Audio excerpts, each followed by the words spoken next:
ঠাম্মির কাছে যখন প্রথম আমশুল পত্রের নাম শুনেছিলাম বেশ অবাক হয়েছিলাম। ভাবলাম আম দিয়ে তো আম ডাল, আমের চাটনি আরও অন্য কিছু রান্না হয়, কিন্তু তা বলে মাছ দিয়ে আম, কেমন অদ্ভুত লাগবে হয়তো খেতে।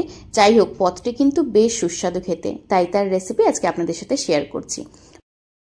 মাছটা মা নিজে হাতে কেটে পরিষ্কার করে ধুয়ে আমার বাড়িতে পাঠিয়েছে, যাতে আমার কোনো অসুবিধা না হয়।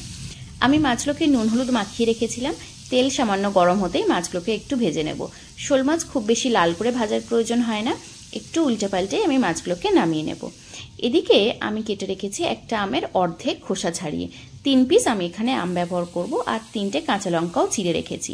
আম খুব বেশি ব্যবহার করব না, তাহলে তরকারিটা কিন্তু অনেক বেশি টক হয়ে যাবে, আর তখন চিনিও ব্যবহার করতে হবে। মাছটা যতক্ষণ ভাজা হচ্ছে দেখিয়ে দিই বাকি উপকরণগুলো। লাগবে একটু সর্ষে বাটা আর একটু পোস্ত বাটা। এই রান্নাতে উপকরণ খুবই কম লাগে, তাই রান্না করতে সুবিধা।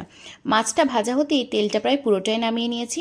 সামান্য একটু তেল প্যান লেগে আছে, সেটাতেই আমি রান্নাটা করব।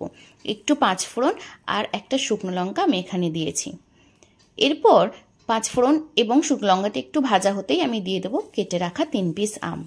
আমটা একটু ভাজা ভাজা করতে হবে যতক্ষণ একটা সুন্দর গন্ধ ছাড়ছে।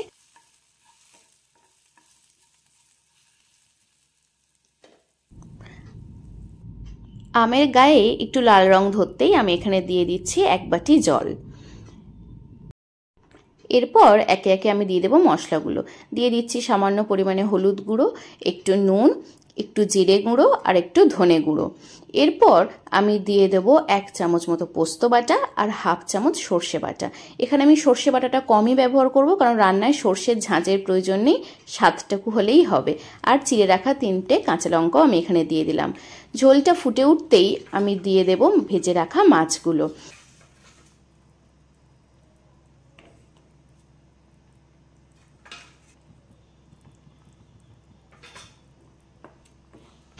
মাছগুলো অ্যাড করার পর হালকা হাতে একটু নাড়াচাড়া করে আমি ঢাকা দিয়ে দেবো 2 থেকে 3 মিনিটের জন্য, যাতে ভাজা মাছগুলোও একটু নরম হয়ে আসে, তার সাথে আমের টুকরোগুলো।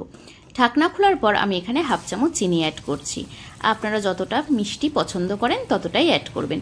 ততক্ষণে গ্রেভিটাও কিন্তু আমার প্রায় ফুটে অর্ধেক হয়ে এসছে এবং থিকও হয়েছে। আপনারা যতটা গ্রেভি পছন্দ করেন ততটাই রাখবেন। এরপর আমার কিন্তু তরকারিটা নামানোর সময় হয়ে গেছে।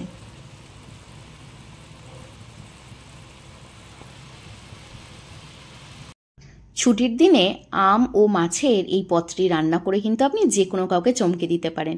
ভিডিওটি ভালো লাগলে অবশ্যই চ্যানেলটিকে সাবস্ক্রাইব করবেন, আর লাইক ও কমেন্ট করতে কিন্তু ভুলবেন না।